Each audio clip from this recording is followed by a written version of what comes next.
Is it healthy to live life without expectations? Well, I'll be happy to give you my 2 cents on that. On the next Dare to Be Better with Ray and Sid.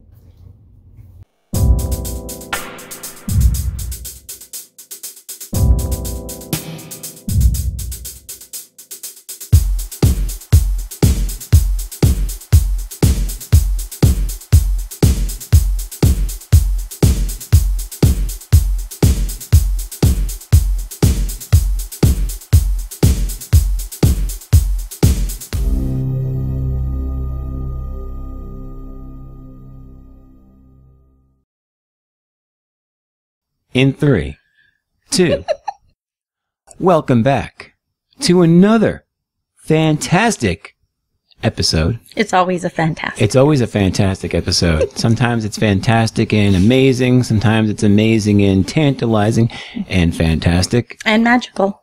And magical. Don't forget magical. Mm-hmm. Phantasmical and yeah. I have no idea. With Ray and Sid. With Ray and Sid. Thank you. That was the elongated version of what we're selling. Mm-hmm. You could just put the we're selling. You could just put the ellipses there, right? Is that what those dots are called? I don't know what those are called. I didn't even know they had a name. I just call them ... Everything has a name. Oh well. Good night. Show's over. I'm done. Bow out. Cut our losses. Mm-hmm. Which actually has bearing on what we're talking about tonight. You folks in your email, we asked you to weigh in. By the way, I didn't give the email address the last week or two. RayandSidShow@gmail.com. That's correct. If you have any input, we'd be happy to hear from you. Mm-hmm. Or show idea. Well, that's what I meant.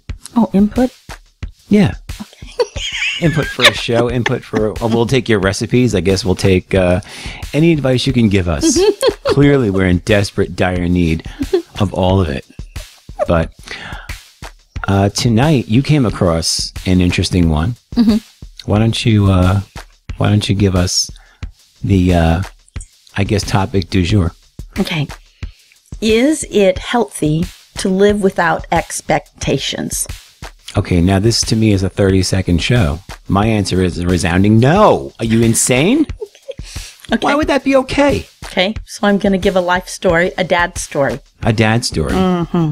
Okay. So, I don't know if I've ever told you. I think I have, but I don't think I've told them. And just remember, you're going to have your finger ready for the cough button. No, yeah. I don't cough all day long. Until we're ready to shoot, of course. I know.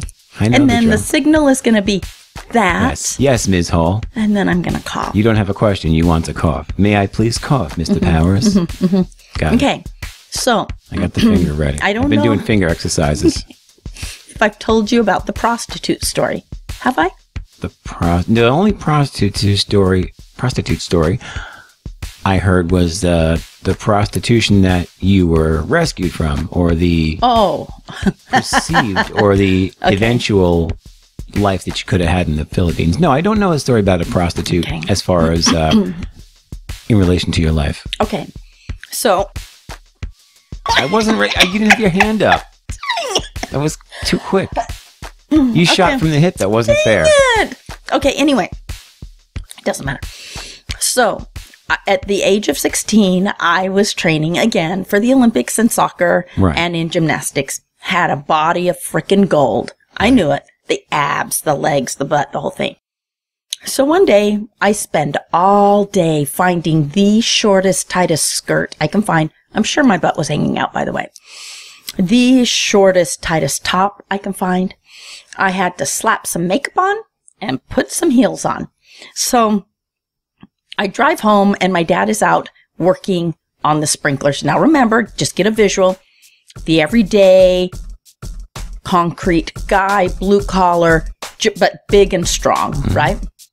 He's kneeling down one knee and he's working on the sprinkler, and I drive up and I have this vision of my legs sticking out of the car and the wind blowing my hair, and I get out of the car and I walk around the car and I am just feeling like, wow. I remember my dad looking up and looking down, putting down the tools one at a time. He gets up silently, comes over and firmly, by the way, takes my arm, puts me back in the car in the passenger seat. He gets in the car and he drives me downtown. We're sitting on the side of the road and he goes, DJ, so sorry. You got me again. I know. DJ, do you see the girl standing across the street? I look. I go, yeah. He goes, she looks just like you. Wow. I'm like, oh, yeah. He goes, she's a hooker. I go, she's a hooker. Yeah, she's a hooker. And he says, do you remember how I told you I would help you be and do anything you choose to do? Do you remember that?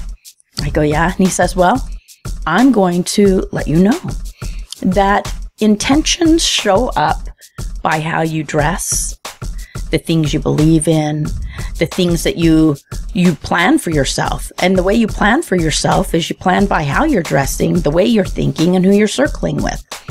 So clearly you want to be a hooker. So he starts to open the door and he goes, we're going to go over and talk to the hooker so you can learn to be the best hooker ever. Now, I know my dad would never... I love your dad more and more every day. ...make me be a hooker today, right?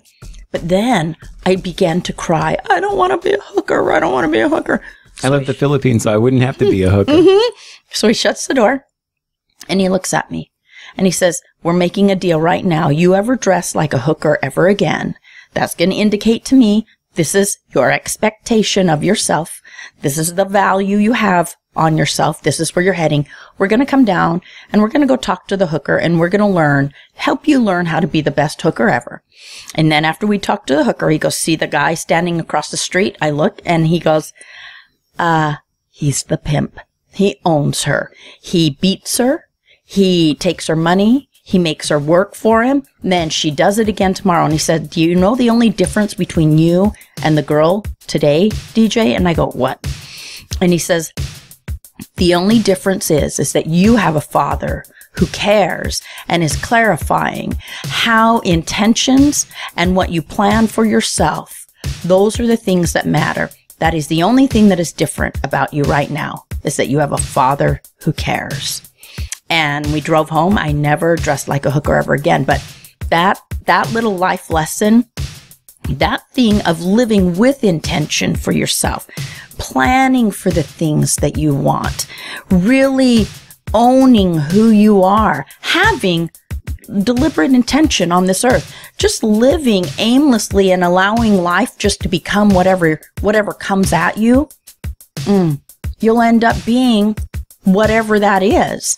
So, and again, I have one of my daughter's friends told me, well, I just don't think that people should just not live with any intentions or expectations. I think I want to use that word better. Right. Intention and expectation for themselves, right? Because this child was saying maybe people just don't need expectations. Okay, well, obviously your dad was doing the whole, you smoke a cigarette, I'm going to make you smoke the whole pack in front of me type of therapy, which obviously you don't want to be a chronic smoker. You don't want to be a hooker, but we do have legitimate goals and expectations. And you're telling me now that Gen Z is being taught you shouldn't have any expectations, or at least that's their understanding of life in 2021 and beyond. Right. And who is teaching them this? I really don't know. Where are they getting this? I don't know, because I said to this child, because it's a friend of my daughter's, I said, but guess what? When I go to work and when you go to work, because she works at a little fast food place, I go, when you go to work, they have expectations for you. Of course. There's a certain time you need to show up. There's an outfit you need to wear, blah, blah, blah. And I go, so do you think this massive chain that you work for would be successful if no one had any expectations? They can't wrap their head around it. I mean, what do they think they're doing when they're going to work? I mean, the ones that still go to work. Yeah. I know I sound like an old codger when I talk about this generation's terrible, but it just seems like until they do grow up, you're always afraid that, oh my God, this is it. This is the last bastion of humanity. And I guess our parents thought that about us. The Gen X's, oh my God, they're just, clueless and aimless. And then it was millennials, I guess, after that. And, I'm still not sure about them. Yeah. There's a lot of you out there. You're good. You guys are cool. I'm just teasing you. Keep listening, please. Keep listening. No, listen. Yeah. I bust on the boomers. I bust on the Xers. All these generational terms, they drive me crazy. I know. To me, you got people. You have smart people and dumb people. Good people and bad people. That's true. You have nice people and jerks. Mm-hmm. We're so subdivided into cultural, little... I can't even talk. I make my living on the radio. I can't articulate. Form sentences and words. You bring out the best of me, Sid. I'm blaming Sid for this. Yeah. Okay. But no, we've just become this culture that likes to label everything. I know it. And I said this also to my daughters, okay? Look, because they want to label everything so that they also can have an illness. Of course, yeah, naturally. I see that more every day. It's another excuse and another crutch of why I didn't succeed today. You know what? If we sit down long enough, everybody can have every illness on the face of the earth. Yeah. All of us can have issues, right? Severe issues we can't overcome. But that's also an expectation, right? So if you're expecting to be ill, if you're expecting to struggle, if you're expecting these things, it's what you get. I just think that this term of having no expectations is a huge downfall, because you don't even do yourself, deal yourself a good card, a good hand at all. Because when you tell yourself you have no expectations, really what you're saying is, I'm not really capable of accomplishing that, so I'm just not going to try. Then I will look like I'm not failing. Right. Or I'm really not talented enough to accomplish that, or whatever. Expectations are healthy. They run this world. They run our careers. They run our families. If we had no expectations in our families, our children would be, is it called running amok? Yeah, they'd be running amok. Uh-huh. No, we have expectations in our families. Did you have to read Lord of the Flies in high school? The book? Yeah, but remember, I can't read. Oh, do you remember the story, though? I just remember the cover of the art, the picture. Right. Well, it was... tell me about the kids who were shipwrecked, and it was... Yes, go for it. Okay, go ahead. I'm ready. Thank you for the warning. The kids were shipwrecked, and there were no adults, and there was no adult supervision, there was no discipline, and they just, were fending for themselves, and it was an absolute abject disaster. Because children need discipline. They crave it. Yes. They're looking for leadership. I agree. And if you don't give it to them... And expectations, by the way. Goals and expectations and a schedule. When to go to sleep, when to wake up. Responsibilities and all of those things. It's terrible. I feel like the hardest part of my day is getting my daughter to go to sleep. And waking her up is tough too, but, nighttime and adhering to turn off the phone. Yeah. Your friends should be sleeping too, so I don't care if they're up. Their parents need to get them to bed too. Yeah, all those phones and computers come in my room every night. It's called parking them. You're parking it. And they come park it, because I used to have them park it in the kitchen. No. People snuck down in the middle of the night. So it parks in my bedroom. Yeah. And in the morning when I'm ready to take you to school, if you're not in that car, you will see the taillights of this car. Right. And all it takes is one time. That's it. One time when they're out there looking in the taillights, I'm like, toodles, I'm off to get some breakfast. That was Ron Hall training, I can tell. That was the school of Ron Hall. Yeah. I don't yell. I don't, I don't do anything. I just tell you this is what we're doing. I don't yell because, honestly, I feel like kids feed off that emotion, and it's like they got that reaction out of you, and now it just makes them stronger. Yeah. Once in a while, I'll, lose my shiz. Yeah. And you can feel, that's when you felt earthquakes clear over here. That's what it was?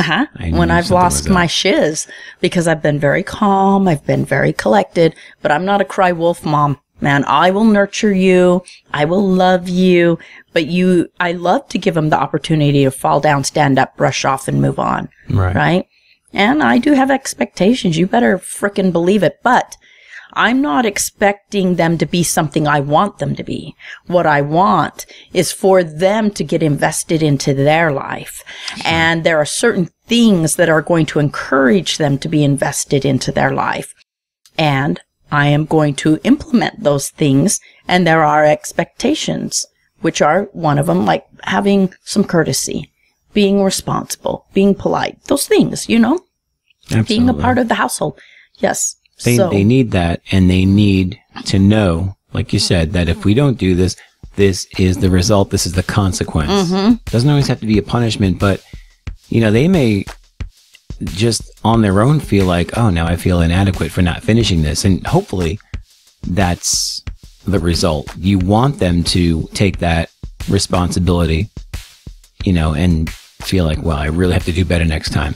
Rather than mom's just going to come down to me. It's got to be more than that. And also, like when I have an expectation and my child achieves it, I make sure to say, do you feel how that feels? Mm-hmm. Do you feel how your shoulders kind of went back and you stood up and you're proud of yourself? You're inspired, you're hopeful, and you're happy. Yeah. That means you've done something good for yourself. You've done something to build your talents, to build your self-worth. This is what an expectation does. Now, there are ill-balanced expectations, right? I see parents with ill-balanced expectations all the time of their children. Right. Or even in a place of work.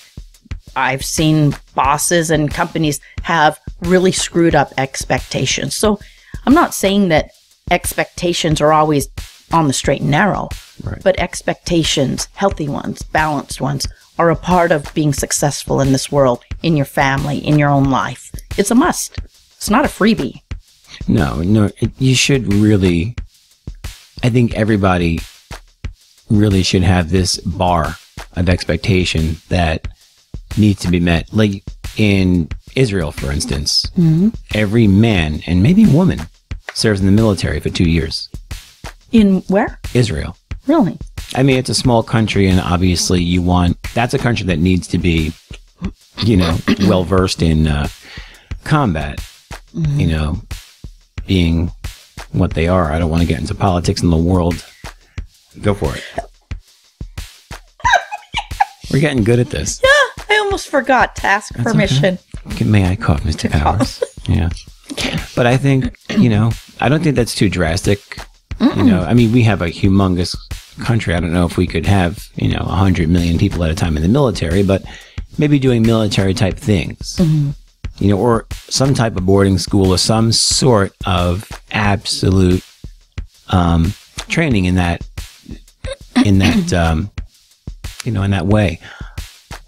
Anything to get them off the computers, to get them off this cycle of, like you said, I don't need to accomplish anything. This whole mentality of, well, why bother? Like what?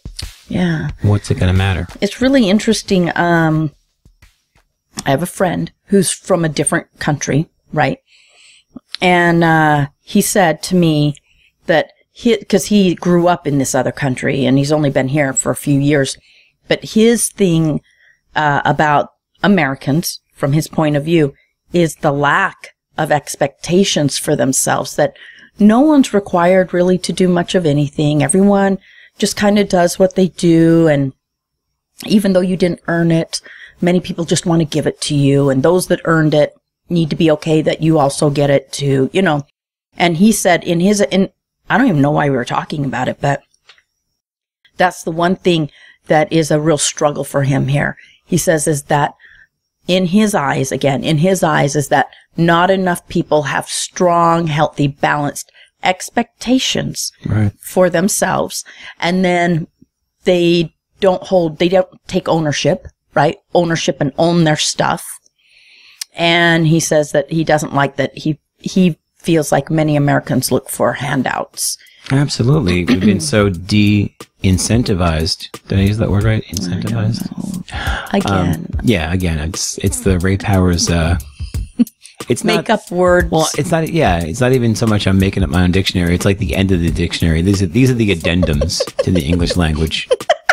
Why not, right? Okay, what was the word again? De-incentivized. Okay. I bet I'll have to look it up after this. I have a computer here. Or if you people know, email us. Yeah, that's what we need. We need more people coming down on me for... I'm getting all the hate mail as it is. And I'm the one causing it. No, but that's what it is people around the world are recognizing that we've just gotten so soft here in the States. You know, it's like, well, it's okay. You don't, you know, everyone should get a prize. Everyone should get a lollipop. First place, 9th place, 15th place. Right. There's no more winning and losing in, like, you know, Pee-wee soccer. Mm-hmm. How do you learn? I don't know, but that was a big thing. Even when I was little, really? I was doing a thing. Okay, it was something within a religion, okay? Right. And they gave us a... Oh, I missed it. You know, there's now a drinking game online saying, will Ray catch the cough button? Will Sid beat him? Right, you're killing me right now. No, you gotta do it again? No, what was I talking about? We were talking about soccer, and even when you were a kid. Oh, yeah, I remember. Okay, yeah. So... I almost caught... I thought that was a cough button. Oh, God. Ray. Now you got me all confused. You'll have to do, like, this hand for cough and this hand... There goes the studio falling apart. Okay, so... No one's listening anymore. They've all checked out. They're watching that show you recommended on Netflix for me. Yellowstone. Okay.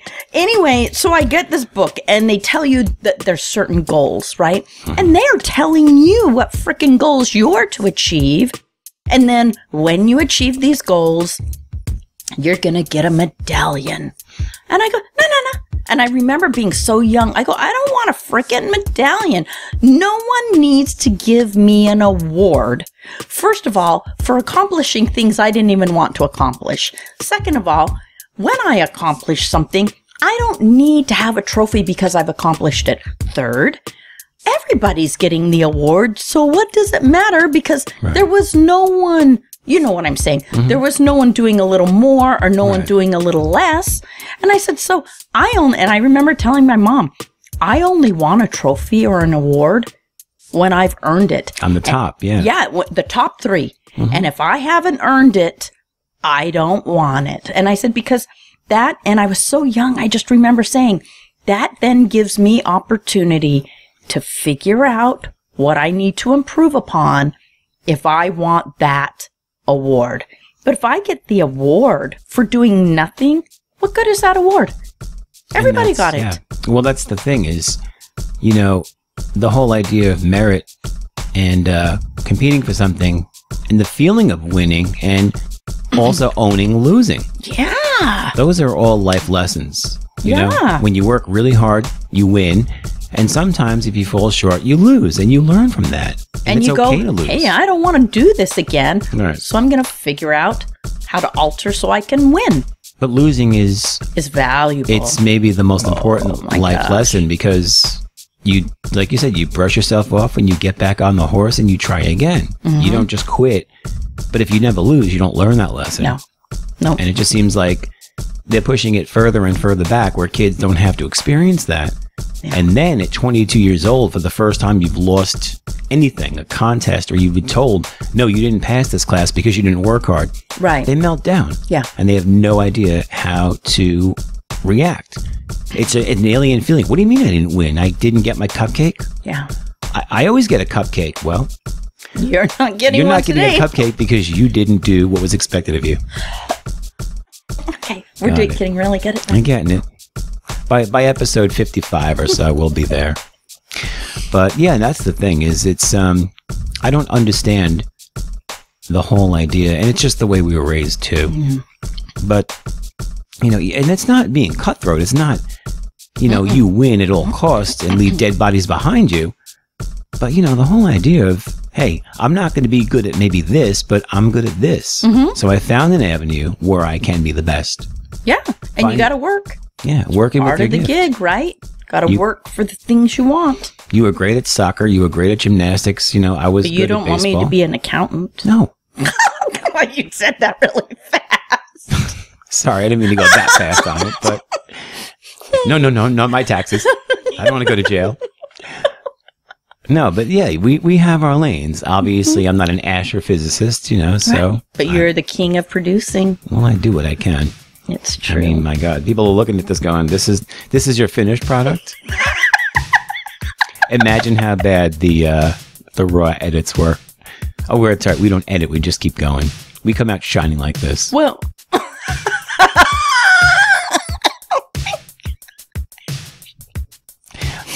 It's unbelievable. Oh my gosh. But see, we're always striving to be better. We are. Yeah. We should come up with a show with something with being better. Dare to be better? Nah, that'll never work. I mean, you look adorable and all, but come on. Come on. You don't know what you're doing. When are we going to get a real producer? Any day now. Write in if you're a producer. Yeah. But I'm always striving to be better. Mm-hmm. Well, I think it's fabulous. I mean, you've taken on a lot. Listen, I like the challenge, a lot clearly. Going on here.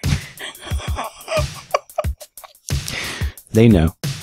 Mm-hmm. They're well versed. And look, that would be weird if you had no expectations of moi. Right. Well, then what are we doing? Exactly. It'd be a disaster. I mean, it's a disaster now. A disaster it would be. But I learn from you every week because you come to me with obviously a different viewpoint than me, and you're coming at life, from a different vantage point, and it's really cool. Oh. And that's why people need to talk to each other who don't always agree on things, who come from different backgrounds, because if you live in an echo chamber, you don't learn. Right. Or this. Right. Yeah, you're stuck in, Twitter land. Or, tweeting. Yeah, tweeting all day. That's good. That's productive. Or getting into an argument on Facebook, and then you spend 3 days arguing a point with somebody who, all right, so you won the argument, you lost 3 days of your life. Yeah, yeah. What did you win? Yeah. Well, we just have better, I guess maybe deeper expectations for our life. I suppose. Yeah. I had somebody actually come to me and tell me, they said, oh man, you got eviscerated in that debate or whatever. I said, I didn't even know I was in a debate. And they said, oh, those 3 girls they savaged you or whatever he said. It was a mutual friend. And I said, no, I basically backed out of a conversation that I realized, okay, I angered 3 people. I walked away, let them fight it out. And I went and angered 3 people. I went and earned some money. Rather than try to win an argument with 3 people that are never going to change their mind, and I shouldn't be able to change your mind. Well, I'm going to hurry and say this. I'm not going to bring up anything, but it was a